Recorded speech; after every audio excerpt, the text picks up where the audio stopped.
Bismillahirrahmanirrahim. Assalamualaikum warahmatullahi wabarakatuh. Kita teruskan lagi perbincangan kita berkenaan dengan sifat-sifat kepimpinan yang diperlukan pada abad ini, abad 21 dan juga abad-abad yang berikutnya lah, sebab apa yang saya cakap ni semuanya berdasarkan Quran dan hadis ya. Jadi dia akan sesuai sampai akhir zaman. Ada 21 semuanya kan, sebab saya kenakan supaya 21 sifat untuk abad 21. Tapi sebenarnya berlaku juga untuk abad-abad yang akan datang. Kali ini yang ke-17 yang ke-17 iaitu mendahulukan yang patut didahulukan. Prioritize lah kan. Jadi kita ni setiap orang terutamanya pemimpin, dia menghadapi macam-macam masalah kan, macam-macam masalah lah kan. Semuanya perlukan attention, perlukan penyelesaian daripada dia. Tetapi dia tak boleh buat semua sekali kan. Jadi dia kena pilih mana yang betul-betul penting yang perlu disegerakan. Kan ada yang penting tapi boleh dilambatkan. Ada nampak macam perlu disegerakan tapi tak penting kan. Ada yang memang tak penting dan juga tak perlu disegerakan. Jadi dia kena tengok yang hanya yang betul-betul penting dan perlu disegerakan. Itu yang didahulukan ya. Jadi dalam kitab-kitab lama ni disebut fiqh aulawiyat ya, fiqh memberikan keutamaan lah awalannya, prioritas lah kan. Jadi Rasulullah SAW telah menunjukkan perkara ini dengan jelas ya. Ketika mula sampai ke Madinah, apa yang dibuat oleh Rasulullah mula-mula adalah masjid kan. Masjid nombor satu.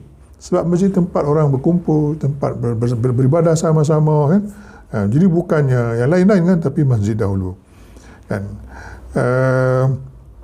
Kemudian mempersaudarakan, lepas tu ada perjanjian dengan Yahudi, kemudian membuat piagam Madinah, perlembagaan kerajaan Madinah tadilah kan.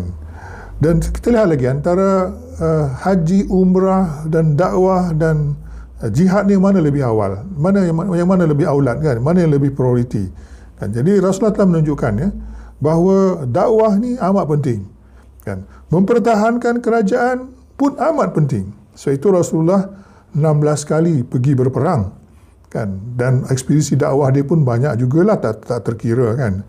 Tapi haji hanya sekali, itu pun dah dekat-dekat nak habis riwayatnya kan. Lepas dia balik haji tu, haji wada lah, teruslah dia memang terus bagi ucapan terakhir, dan tak lama tu dia pun wafat, meninggalkan kita semualah kan. Sebelum tu ada juga pergi haji, bukan tak ada, tapi rombongan diketuai oleh Abu Bakar ya. Jadi itu dia di mana fiqh awaliyat tu keutamaan tu amat penting dan Rasulullah telah menunjukkan apa yang penting sebenarnya kan.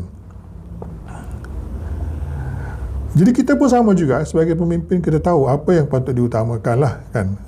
Jangan kita main nak buat semua tapi akhir tak terbuat kan. Ataupun kita pilih salah pilih kan. Patutnya ada benda kita utamakan, kita tinggalkan, yang patut dikemudiankan kita beri perhatian lebih kan.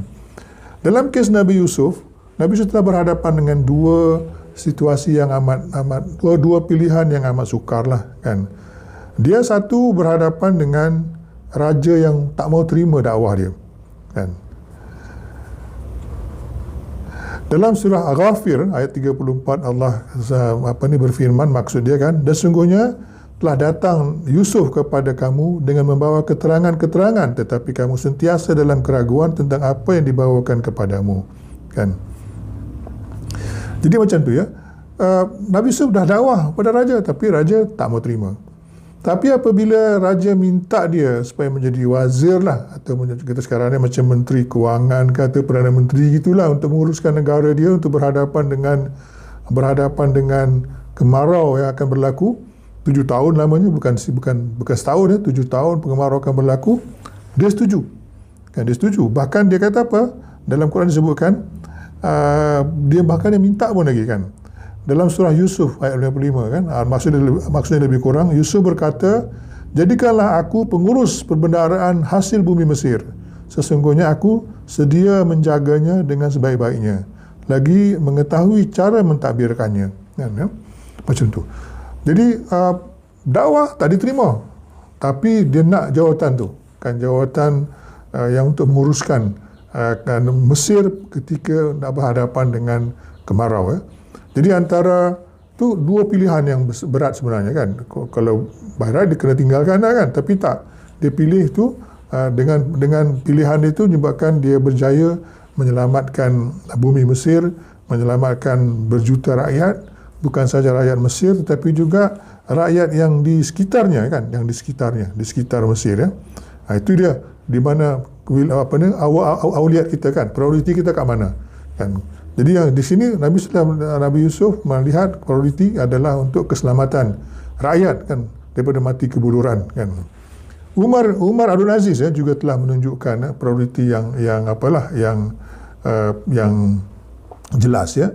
Dia ni ada ramai anak lah. Dia ada 15 orang anak kan. Tapi seorang tu namanya Abdul Malik ni adalah anaknya yang paling warak dan suka mengambil tahu hal ehwal kerajaannya. Jadi satu hari dia bertanya kan, wahai ayah, kata dia, Abdul Malik ni bercakap kepada Umar Abdul Aziz kan, mengapa berbagai hal tidak engkau laksanakan secara langsung? Kan, demi Allah, aku tidak peduli bila periuk mendidih yang dipersiapkan untukku dan untukmu dalam melakukan kebenaran ya. Jadi anak dia tengok banyak benda kepincangan dalam kerajaan ketika ayahnya naik, dia tak sabar. Kan. Jadi anaknya begitu gairah lah kan, begitu gairah kan. Jadi Umar jawab apa? Umar Abdul Aziz jawab, jangan tergesa-gesa wahai anakku, kerana sungguhnya Allah mencela khamar dalam Quran sebanyak 2 kali, kemudian mengharamkannya pada kali ketiga.